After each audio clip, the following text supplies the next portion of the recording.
So the year is almost over. This video should be coming out on Christmas Day, I believe. So if you're watching this on Christmas Day, thank you. If you celebrate Christmas, Merry Christmas. If you don't celebrate Christmas, Happy Holidays. Hope you enjoy your few days off that you get from work, because that's always fun. Anyways, this is my top, well, it was going to be my top 10 figures of 2021, but there are so many cool things that I got this year that I couldn't just do 10. Because I started writing 10 and then I sat down and looked at my shelf and found more figures that I've totally forgot about when I wrote that initial 10 list and wanted to write about. So this ended up being a top 20 with a lot of honorable mentions. So we'll get to the figures that didn't quite make the list, but I still think are really good that I got this year. And those include figures like Age Magnus. That thing is a lot of fun. Sweep is also really good. Animated Magnus was super cool. The shoulders are the only thing that bothered me about that toy. Cybertron Minosaur is really nice, especially now that I've changed the batteries and it fully works. It's awesome. Jolt was actually quite fun, even though I did say in my review it's a bit flaky. I do still like it. First movie Evac was something that grew on me. That was a really cool thing to get this year. Cybertron Jetfire, another thing that was just awesome, but didn't quite make the list. BotCon Landshark, one of my holy grails. All of the core class G1 figures, they have their little quirks that make them not make the list, but as a whole, the four of them are just really well done. And Huffer and Origins Bumblebee, those two are just really good. But this is the actual list of figures that I've had the most fun with. And anything that I get or receive after this day will be considered a 2022 figure. So just keep that in mind. But anyways, on to the top 20 list. So number 20 is Masterpiece Thundercracker, the Toys R Us exclusive version. I know this mold is not great. It has a lot of problems. The waist doesn't tab in. The articulation is kind of limited. There's no ankle pivot. The shoulders don't tab in. But I still like it. I still have a lot of fun with it. And that's why it made it past all those other figures I previously mentioned, because it's just fun. Like, I've enjoyed it a lot, even though it's still not perfect at all. It's not even good. It's just fun. I like it. Number 19 is Original Venerable Sentinel. This thing is really cool to have. I do wish it was MPM scaled, but it is still a really awesome figure to own. It's so cool. The light up features are really nice. The ratchets are super solid. My only gripe with it is the transformation is complete ass, but it is still a really fun figure. Number 18 goes to MPM 12 because this thing is amazing for how much it costs. Like, it's, in air quotes, an affordable masterpiece Optimus Prime. Yeah, there are some compromises, as I mentioned in the review, the cat ears, the arms, the leg proportions, the head. But the reason why it's not higher up on the list is because I would have been okay with paying an extra $20 to $40 to have all those compromises go away. But at the same time, I'm thankful that those compromises are there because it means it only costs $140 US. That's the cheapest Masterpiece Optimus you can get on the market right now. Fucking MP44. Anyways, number 17 is RID 2001 Optimus. This was a joy to finally get this and the Sam's Club Spy Changer version. Those two are just... It's a really fun figure. And not very posable when it's in big fire truck English combination mode, but it's still really cool and really awesome. Number 16 is Kingdom Galvatron. I know, a modern figure. People think I hate the modern figures. I don't. I really like them. It's just there's a lot of old figures that I like more than the modern ones, but the modern ones are still good. Case in point, Kingdom Galvatron. Love this figure. It's so cool. I do kind of want the normal colors version now as well, just because I think they look really nice. But yeah, Kingdom Galvatron made it on this list. Number 15 is the only Bionicle to make this list, because I didn't really get much in the way of Bionicle this year. Well, I think I got the Paraka this year, but yeah, Toa Ignika is one of my Bionicle grails because it's got the Mask of Life on it. And I'm just super happy to have that piece alone, let alone the entire freaking Toa Ignika. I bought this for Bionicle Journey of the Home stuff, but it's still really cool to finally have this set. Number 14, if I had to pick one of the 4 G1 core class figures, it'd have to be Soundwave. He is a lot of fun. Loose joints, but easily fixable. It's still just a really, really good Soundwave. The only thing that bothers me about the design is how they did the feet and the transformation, because they look stupid in tape deck mode, but it's still really cool. Now on to number 13, we have Movie the Best Nemesis Prime. This surprised me greatly, and it just looks so nice. Takara did an amazing job. This was back in the day when Takara repaints would be different from the Hasbro ones. Now I think with Siege and the start of Siege and all that, Takara figures are just the same, I think. But yeah, this is just a really nice paint job on a mold that is not great, but this version tries to fix those not great issues, and it does a pretty decent job at that. So I really like this figure. Number 12 is Energon Optimus Prime. This is the Snake version. This one is awesome. I do wish it had the electronics, just a little thing, and I prefer the original color scheme more than this one. But this color scheme and this figure overall are just really, really fun, and I think it's still up on BBTS. But it's just a fun little figure, and this year has been Unicron Trilogy year for me, so getting Unicron Trilogy stuff like this, I believe this is my first actual like proper Unicron Trilogy figure I got this year, so it's just really nice. Number 11 is Tidal Wave, one of my holy grails, like all-time grail figure that I finally got, and I'm super happy to have it.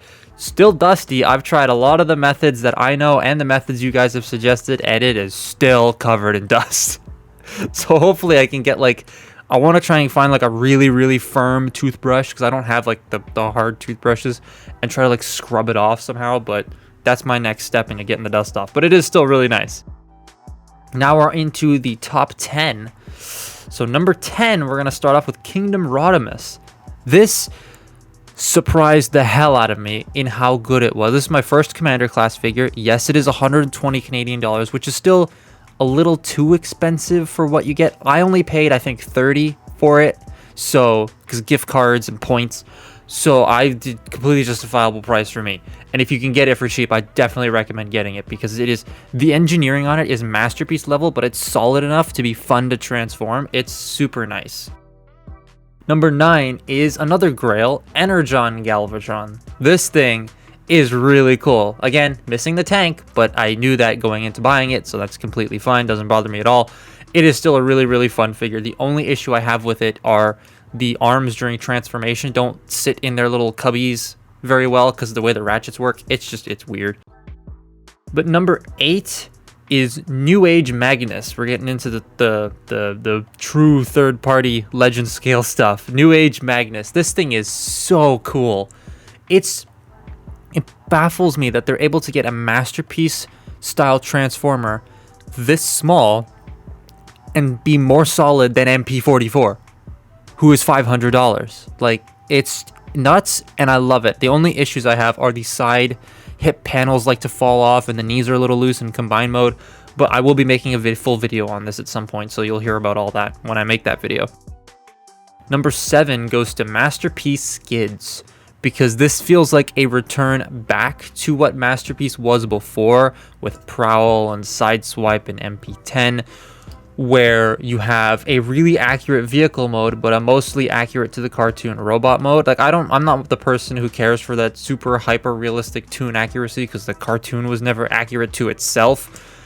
But this figure, it transforms. It's so fun. It just doesn't break. There's no paint chipping. There's none of the new Masterpiece problems that we've had with Hound, RC, MP44, MP Megatron. Like, all those issues are gone on this guy. I love it. It feels like Skids was supposed to come out before they revamped everything, and then they just held on to it for now. I hope that's not the case, because I want them to do more figures like this, because that way they last.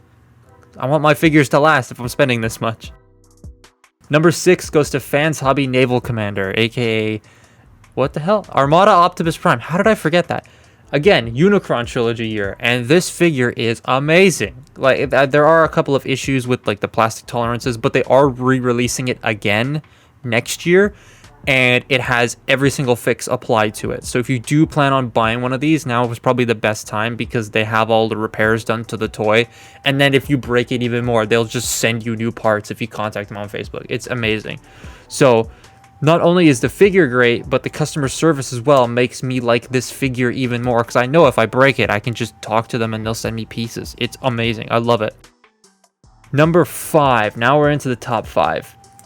And number 5 goes to Primus. It's so nice to have the planet Cybertron finally as a toy. Like, I do prefer, it's gonna be weird, I do prefer the Last Night color scheme a little bit better because it's just more, it feels more G2, and I like the G2 aesthetic.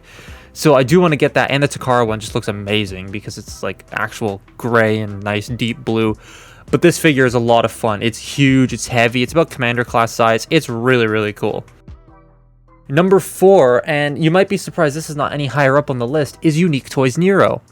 I love Unique Toys Nero, and I said that in the video. It's probably the video I'm the most proud of this year was Nero's. I love making the intro. That was super cool. I got a comment actually on that made me smile. And the comment was, you can tell this guy's in marketing because he sold me on the figure before he started speaking about it. And that just made me smile. I love that. And the figure is just that good. It's so good. The only issues I have are the loose feet, the ass transformation, and the head is a little too narrow, a little too slim as compared to the on-screen model, but it's still a really amazing figure. Unique Toys outdid themselves, and I'm so looking forward to that Megatron they're making. That's gonna be, it's $300, so Jesus Christ. Anyways, top 3. Number 3, we got Kang Toys Mini Firmament. This was my first third-party Legends scale figure to get, and it was a very good way to start because this thing is absolutely superb. It's the only issue I have is the bird mode looks a bit wonky. Otherwise, it's amazing. Arm mode, perfect. The robot mode, stellar.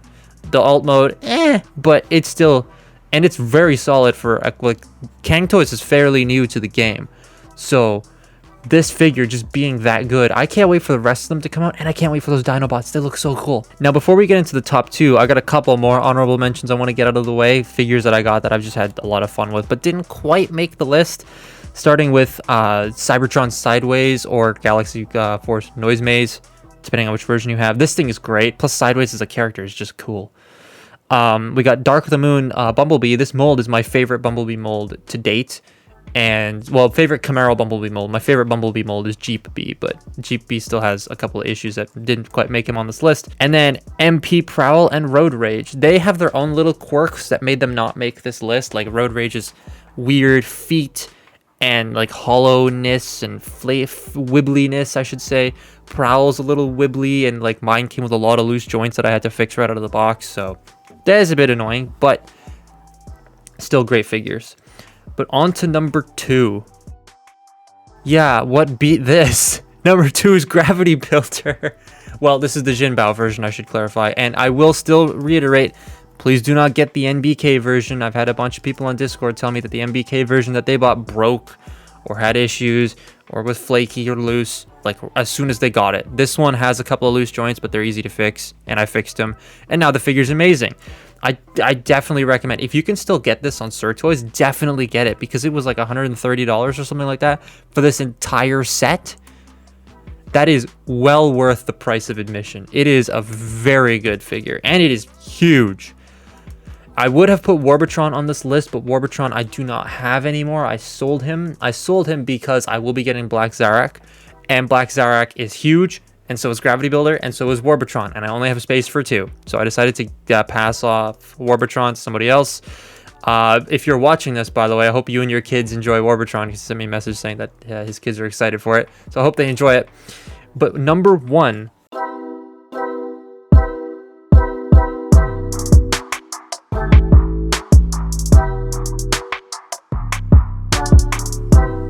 Yeah, how did this win number 1? This is Iron Factory's Magnus.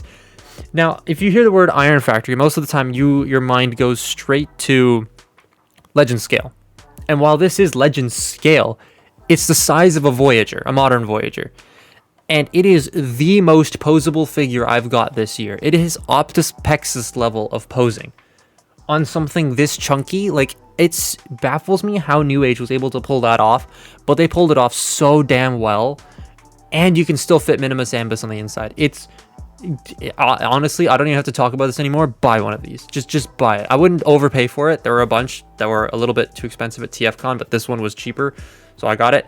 But I would not pay more than like $100 for this thing, but it's absolutely... I'm holding it in my hand while recording the audio for this. I don't know if you can hear the wheels on it, but it is an amazing... It has side-to-side tilt at the torso and butterfly joints. I wasn't expecting that. Individual fingers, toe joint, ankle pivot, and then all the like the regular stuff you'd get, plus a really expressive ball jointed head and shoulder pads that move out of the way. It's amazing. Transformation is really fun. The vehicle mode looks really cool, and the weapons it comes with are just, they look awesome. Overall, this is just the best figure I got this year. But that's my top 20. If you guys want to, in the comments down below, leave your top 10, top 5, top 20 figures, go right ahead. I'd love to see what everyone else, and Twitter, if you want to tell me on Twitter, you can do that too. But let me know what your favorite figures were of this year. I'm very curious to see what everyone else has to say about their favorite figures. But yeah, thank you very much for watching. Again, have a happy holiday, happy day off, Merry Christmas, whatever you celebrate, enjoy it. And I'll see you guys in the new year.